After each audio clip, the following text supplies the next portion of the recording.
Ashama harka fuunee akkam jirtanii kabajamtoota fi jaalatamtoota chaayinaalaa ayyaantu asallaa jiru jalatti argamtan nagaan kuba gartatan sana qaqqabsaniin jechuun jaaladhaa baga jiraattanii baga eeggamtanii yoo na eegdan.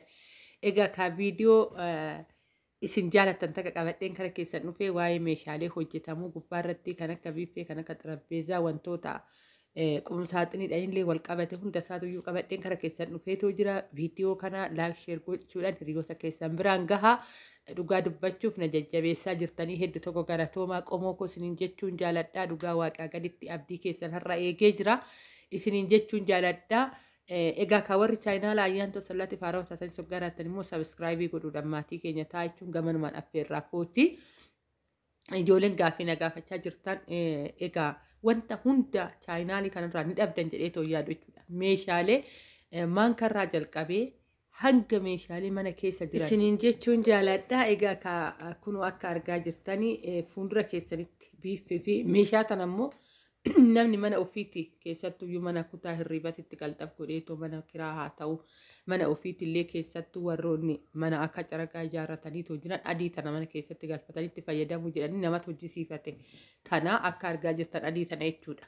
Egaa kanaafan akka gaafii isinitti dhumneedhee tananii meeshaa keessa godhachuu akka kabanaa wanta barbaadame keessa godhachuu ni danda'ama jechuudha. Kan argaa jirtan kun qaawwaa miti diizaayinitti godhameeti malee jechuudha. Hojjisiifamteeti cinaasaa kan jiru biiffeedha. Egaa akkatti isin barbaadan isintu beeka. Hoggaa meeshaa naa ergitanii kan barbaadan san itti maraatii naa ergaa keessan gizee naa ergitan isiniin jechuun jaaladha.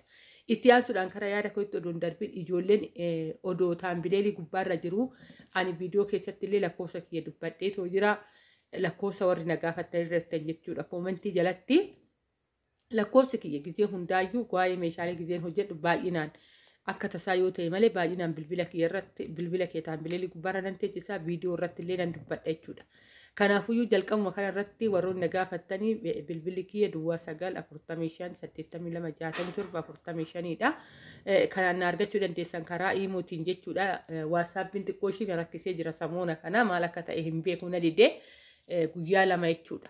Ittiin rakkachaatoo jira aga waatsaappiin naasirraawutti karaa iimootiin na dubbisuu dandeessan isiniin jechuun jaaladha. Egaa min bilbiltanis goggaa bilbiltan immoo gizee niitworkii hin hojjetu sagalee naa teechisaa yookaan barreeffamaa yaada keessan naa ibsa. Egaa suuraan irratti qabe kana gubbaarratti jechuudha.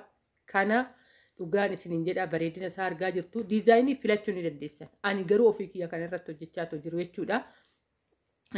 Kana hunduma isaatuyyuu as keessatti gatii isaa inni argitanii. Filannoon keessan ammallee irra deddeebi'ee kana isinitti anaa dhiyeessu malee filannoon keessaniin diizaayinii ofii kan biyya keessatti hojjetamaatoo jiru ergadhaan isiniin jechuu jaaladhaa. Kuni gatiin isaa 25,000dha. Baay'ee rakasa.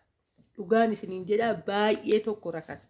Egaa ani meeshaaleen amma qabadhee too isinii dhufaatoo jiru dhugaan isiniin jedhaa ismaartii kan ta'an yookaan kwaalitii kan ta'an muka inni ittiin hojjetu waanan beekefan maamilan godhadhee mucaa Oromootii.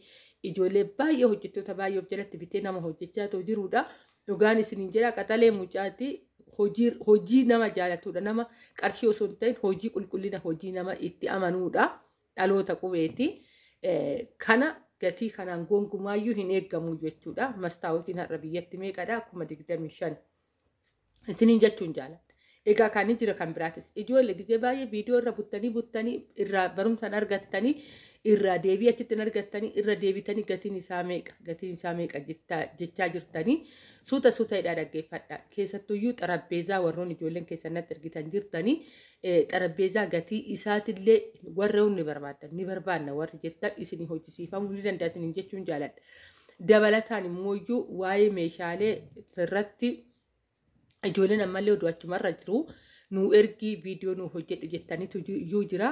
Dhugaan isiniin jedha viidiyoo kiyyarra wanti dhabamumtu hin jiru. Diizaayinii kanallee isiniin jechuun jaaladhaa ni hojjetama. Fakkeenyaaf kanallee egaa ijoolleetu iyyuu naa erge teechoon kunii fi xarapheezaan kun ni hojjetama. Wanni hin hojjetamne homtuu hin jiru. Inni guddaan maal inni akkuma meeshaalee gatii isaatidha. Wanni isin beekuu qabdan jiraate taananii meeshaalee akkanaa kana gatiin isaafuu jedha. Akkuma meeshaaleen ismaartii ta'e gatiin isaatiillee akkasuma dhugaa dubbachuuf immoo gatii jiddu galeessadha kan inni hojjechaatoo jiru isiniin jechuun jaaladha. Kana fakkaata viidiyoon kooyi meeshaalee xarapheezaa ni jira ammallee egaa yaadni koo ammallee dubbadhu jiraate taanaan piliis viidiyoo ilaala. Erga jalqaba haga dhumaa waggaa ilaaltan barumsa achi keessatti argattanii meeshaalee achi keessatti argattanii keessattuu ani waa'ee mana ijaarsa wal qabatee mismaarirraa jalqabeetu wanti dhaniin dubbatin hin jiru hunda isaatu achirratti argattan jedhee tan yaada deebisee waa'ee maggaarrajaa. Maggaarrajaa baay'ee bareedaa ta'e isuma mana madaamitti ilaalaa jirru irratti sirritti yeroo lama waan akkasii hojjedheetin ture. Algaa libsiidha isa algaatti uffisu isallee irratti hojjedheetan ture.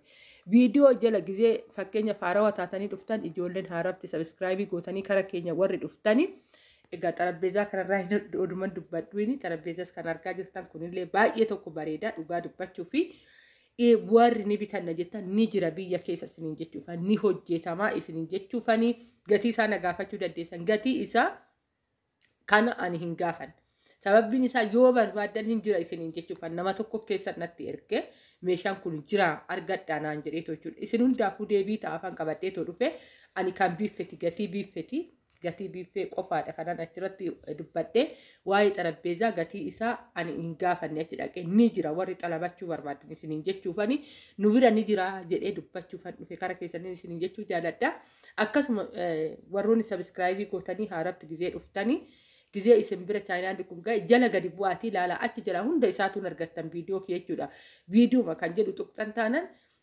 meeshaalee mana keessaa wanta hundaa qalamii irraa jalqabee haga ijaarsa manaa hundi isaatuyyuu achi gubbaarratti argattu isin jechuun jaaladha. Baay'een isin jaaladha baay'een isin kabajaa bakka jirtatti nagaa naa ta'a meeshaalee ammallee ganaan isin biraan ga'a obsaan na dhaggeeffadha.